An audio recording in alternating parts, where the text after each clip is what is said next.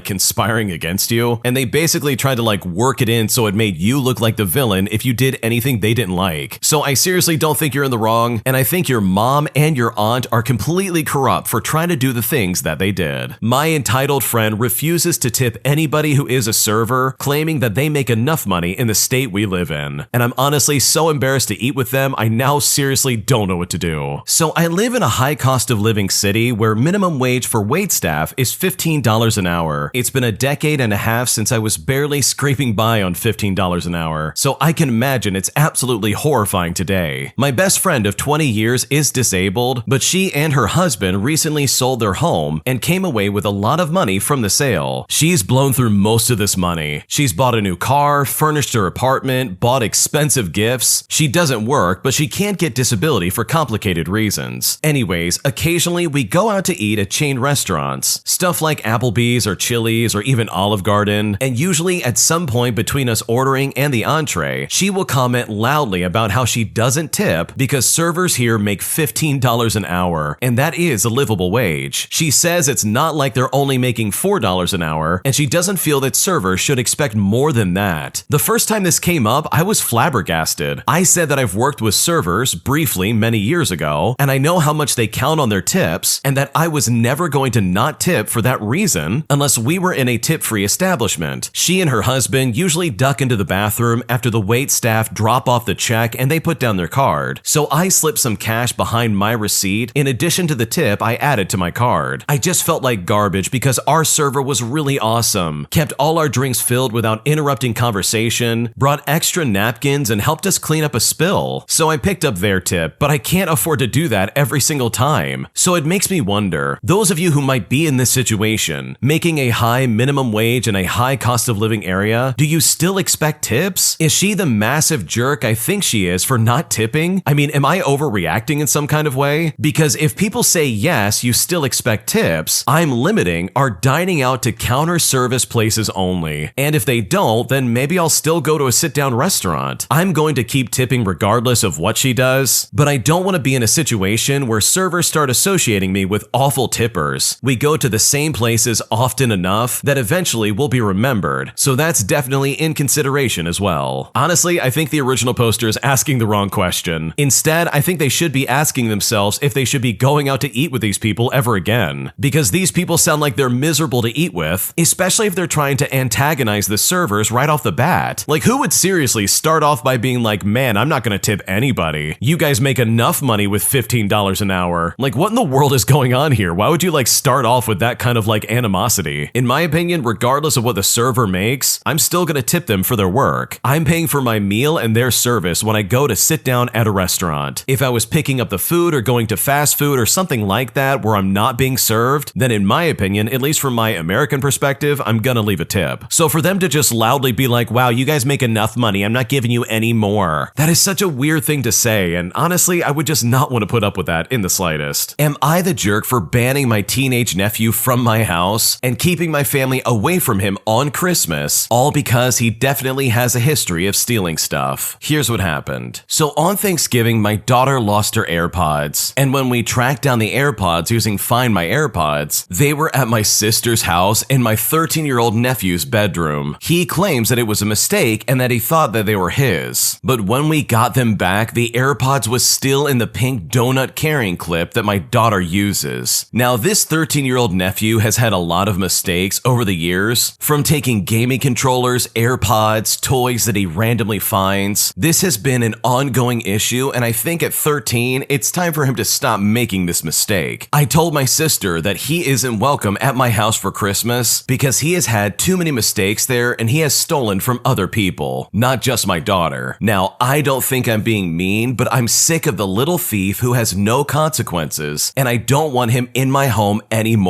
Because of this, my mom is now hosting Christmas because I don't want to. I made it clear to my family why, and I think it's past the time that we address this kid's issue. My mother and my sister think I'm going about this the wrong way, and I'm being way too mean on my nephew over a little mistake. But I'm honestly just so sick of being around him. I had to tell my kids not to take any expensive or new gifts that they like to grandma's, and I've also asked them not to share with their nephew, and any gift that we unwrapped at grandma's goes straight to the car and we're gonna lock it in there. This situation still makes me so angry because I now feel like I have to punish my kids for my nephew's behavior, and they can't play with their own things on Christmas, and instead they have to be vigilant about what their cousin steals, and nobody but me seems to care about how wrong that is. So honestly, am I the jerk in this situation? What should I do? Honestly, I think everybody else in this situation absolutely is a jerk, and you're the only rational person. It seems like this nephew has gotten away with doing this over and over again, and nobody has the guts to stand up and say no, enough is enough. Because seriously, you guys have it right. There is no reason for your nephew to act this way and steal stuff from you and your family, and then for you to suddenly just turn a blind eye to it as if it isn't happening. Because guess what? This is happening, and I think it's smart to hold this kid accountable instead of just putting it on the side like everybody else and pretending like this problem's just gonna go away. Am I the jerk for not making my child move on an airplane just to accommodate someone with a possible disability? Here's what happened. So my husband and I were flying yesterday with our 1-year-old child. He's very active, so we always buy him his own seat rather than putting him on our laps for the flight. We had bulkhead seats, which are those at the front of the cabin with extra legroom. When we boarded the flight attendants told us to belt our baby to us for takeoff and landing, and that once the seatbelt signs were off, we could settle him into his own seat. That was all fine, and I put him in my lap and I belted him to me while I was waiting for other passengers to board. As the last people were boarding, another flight attendant came towards us with a tall guy using a cane. She pointed at the empty seat between me and my husband and asked the guy if that would be okay. My husband said, excuse me, what do you mean? The flight attendant then said, this gentleman is in some pain and needs some space to stretch his legs. The only bulkhead seat we have open is between the two of you. If you'd like to move next to each other, I'm sure this gentleman wouldn't mind sitting in the aisle or the window. I then spoke up and I said, that's not an empty seat, that's my baby seat. The flight attendant then said, ma'am, children under 2 aren't allocated seats. Please let the gentleman sit down. And right about now, we had blankets and a couple of kids' toys on the middle seat. Well, my husband, taking out passports and boarding cards to show her, he said to her, yes, we know you don't give infant seats, which is why I paid for it. My son is sitting here. I'm not holding him for a 10-hour flight at night. We planned ahead, and I'm sorry, but this man cannot sit here. The flight attendant went and got the head flight attendant, who agreed with us, and they carried on to find the dude an open aisle seat. The flight took off another 15 minutes later, so I'm assuming it got all sorted out, but when we told my husband's family after the flight, his parents started going on about how that's what's wrong with this generation, because apparently we don't consider others enough. So seriously, I need to know, am I the jerk in this situation? What should I do? You are definitely not the jerk, and for this guy's family to be like, wow, you don't consider other people, that is just really weird to me, because it really seems like this old guy didn't consider anybody else when planning his ticket. Like, if he knew he was gonna have problems and his legs were gonna give him issues, why did he not try to plan ahead and grab a seat with more legroom? Like, I don't know about you, but it's kind of annoying to have somebody else's problem thrust upon me and then being called selfish when you say no. So in my opinion, I definitely don't think you're the jerk, and I think anybody judging you harshly is just completely missing the point, because you and your husband planned ahead, and if other people don't like it, then honestly, that's their problem and not yours. Am I the jerk for telling my niece that I'm not obligated to find her a job with me, all because she's allergic to dogs and can't fulfill the duties that I really need at my house? Because right now, I'm being called insensitive, and at this point, I seriously don't know what to do. Here's what happened. So I live with my husband and our 2 dogs, which is a 20-minute drive drive from my childhood home. My parents are there with my two nieces by the name of Sally and Emma, who are both 16 years old. Sally and Emma are not their real names. Sally is my brother's who passed away along with his wife 2 years ago, and my parents are now her guardian. And Emma is my sister's who is currently working overseas for a few years. She went to stay with my parents about the same time Sally did, and her mom is due back in the middle of 2024. Emma's father has never been in her life. My husband's family lives a few hours away,